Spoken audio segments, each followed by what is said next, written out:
afternoon, we are going to briefly touch on some of our reopening protocols. The Chief Education Officer at my side and the PS will go through some of our plans starting the 27th of September, which is on Monday, and then going into the following weeks in October. And if there are any questions, you can post them under the live, and we'll attempt to answer as many questions as possible. But if you do not get your questions answered, please email the education sector. The CEO will give you the email address, and you can also send direct messages to the Department of Education's Facebook page so that we can answer you directly. We know that a number of difficulties have been faced, and we're trying to find some new and creative solutions to some of the problems, but we know that it's not going to be a fix all for everything because we're dealing in a suboptimal situation. So please bear and continue to be patient with us. I know that a number of parents are at their wits' end, and I know that it's the same for a number of teachers and children. So we're trying to work with all stakeholders to find the best solution. I'll now move over to the Chief Education Officer for him to give the updates as it relates to both the primary sector and the high school sector for opening and some other points. All right, thank you, Minister, and a pleasant good afternoon to all stakeholders that are watching. We are grateful for the hard and committed work that our teaching fraternity is currently doing since September 6th. The e-learning modality is not easy for anyone, whether any of our stakeholders, whether you're teachers, teaching assistants, school administrators, department staff, or if you're parents or students at home. And what we've seen thus far is great courage on all stakeholders' parts, and we're very grateful for their patience and their willingness to problem solve or troubleshoot matters with us as they pop up. As the Minister mentioned in the previous press conference, e-learning is not ideal, but it is the best option we have in situations like this. So we are grateful for all the hard work that has been happening and the commitment that we've seen from all stakeholders thus far. Let me now outline what will happen going forward. We did promise at the last press release that we'll provide an update before the 27th.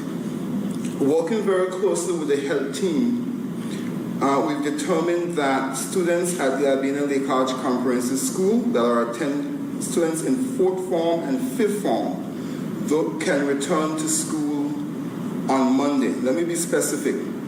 Only for technical subjects. So students in 4th form and 5th form who are enrolled in the technical subjects will return to school on Monday 27th. That is Monday coming. But it's only for the technical subjects. These classes are small, usually under 20 students, sometimes under 15 students. So all the necessary protocols can be easily observed, and we can return them in a safe manner.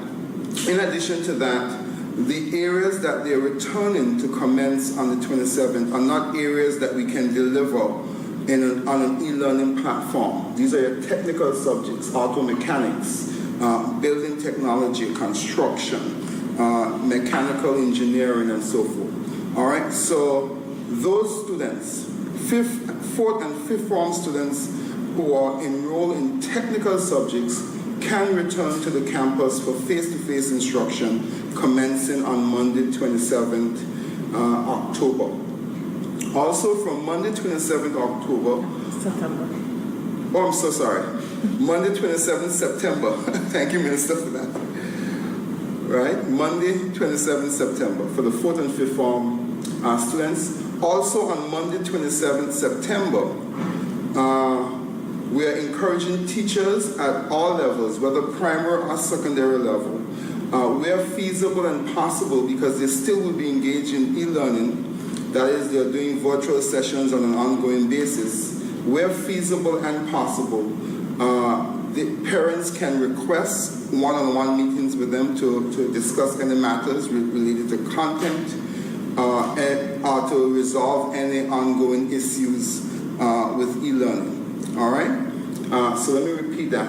Also commencing on Monday, 27th September, parents can request meetings with class teachers for one-on-one sessions, one-on-one meetings to address any issues related to content that the student or child is engaged in, any other matters relating to e-learning, all right? And we're asking all members of the teaching fraternity where these requests are made to facilitate them. In addition to that, we are also asking teachers that if they observe through their day-to-day teaching and their virtual sessions that students, any particular student or students have challenges, they can also reach out to those students and to their parents to set up those meetings themselves. Okay? That is to ensure, that is an extension of some guidance that we provided. We did encourage teachers to set up similar meetings commencing the 6th of September virtually. So we're now giving permission that those meetings can also occur face-to-face, commencing on Monday, 27th September. On October 4th, if the situation, the national situation has improved, consideration will be given for children to return to face-to-face instruction. Now, I want to be specific. Consideration will be given because we have to consistently be monitoring the situation. If the situation has not sufficiently improved on October 4th, the department and ministry will implement a phased approach to a return to face-to-face. Now, parents and other stakeholders probably will remember this from 2020. We also did a similar phased approach in 2020 when we brought out different groups of students for a different period of time, whether for the morning session only, every day or 3 days a week, and for the afternoon session and so forth. So we are looking at that similar framework to bring students out face-to-face if the situation, if the national situation has not improved sufficiently. And we will update you more on that in the coming week. All right? So those are the plans for now, and I'll turn back to the minister. Thank you, CEO. Just to maybe touch on one of the points that the CEO brought forward in relation to the 27th of September, a number of the approaches in relation to having teachers and students meet on a one-on-one socially distanced setting is to ensure that we are providing some support for students who are additionally vulnerable, and those will be students who may not be as engaged in the virtual platform, so they may have difficulty with accessing the platform. We know that we have provided special packs for students who don't have access to devices or who may not be able to access internet. For those who we haven't been able to provide devices for, they've been given packs. But in order to ensure that there is a supporting mechanism to ensure that work is being done, we're looking to ensure that students have the ability to now meet with teachers, and so teachers can actually, in a more intimate setting, be able to determine how those vulnerable students are faring with their schoolwork and content. But that's just for elaboration, for an elaboration. But I'm going to turn over to the PS for Education and Social Development so that she can give you an update as it relates to the prevailing epidemiological situation in Anguilla and part of the reason why we are still taking this very cautious approach to the reopening of schools. Thank you. Excuse me. Thank you, Minister. And just to reiterate what you said, yes, this is designed, the one-on-one with the teachers and the students are designed to assist those that are maybe struggling. But we want to also stress that those teachers, students, and parents should be masked and distanced. So we don't want to leave that part out. But just to give you an update on where we are epidemiologically, The Ministry of Health has just released their latest update on the number of cases. And as of now, there have been an additional 14 cases. So we have a total of 19 active cases right now. And of the cases that were recently uncovered, 5 of them are household contacts, 4 fully vaccinated adult females and 1 unvaccinated minor. 5 social contacts, 2 of which were fully vaccinated adult males, and 1 was a fully vaccinated adult female, and 2 unvaccinated males. There were 2 residents who returned home from overseas. 1 was an unvaccinated minor who returned from the United States and tested positive on arrival. 1 was an unvaccinated minor who returned from the Dominican Republic and tested positive at the end of the quarantine period.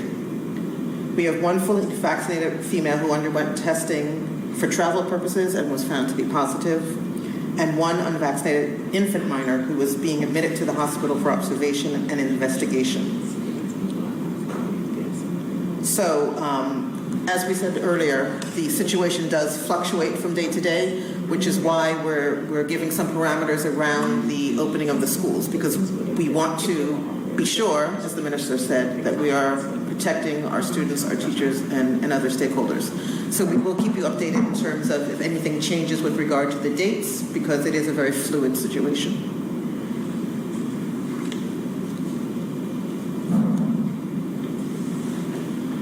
All right, I'm going to respond to a query that's coming in online with regards to the school facilities and their level of readiness. A number of our facilities are ready for reopening. The Albina Lake Arch Comprehensive School campuses A and B, the OKPS, Alvin Allison, VVPS. The facilities that have new builds and new buildings that were added recently, Adrian T. Hazel, Valley Primary School, and MVPS.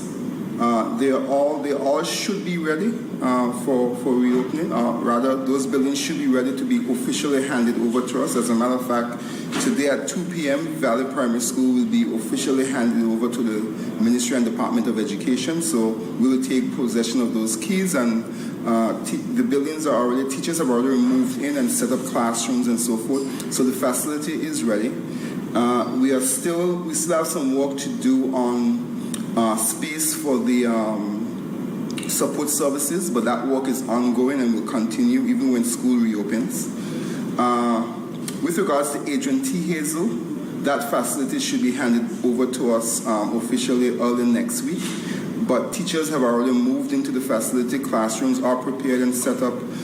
Provisional utilities have already been put in place to ensure that we can move into that facility.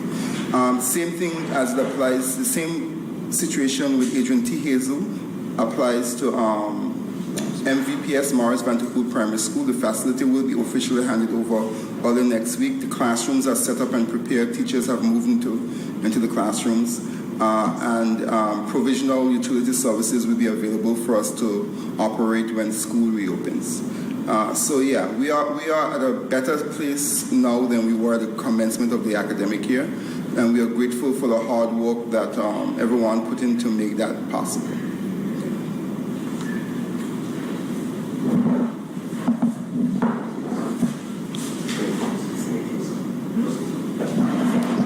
Okay, so now we'll be inviting any questions from the press. I know that there's 1 or 2 questions as it relates to babysitting and daycare services, and we'll get to that, but we'll start with any questions from the press.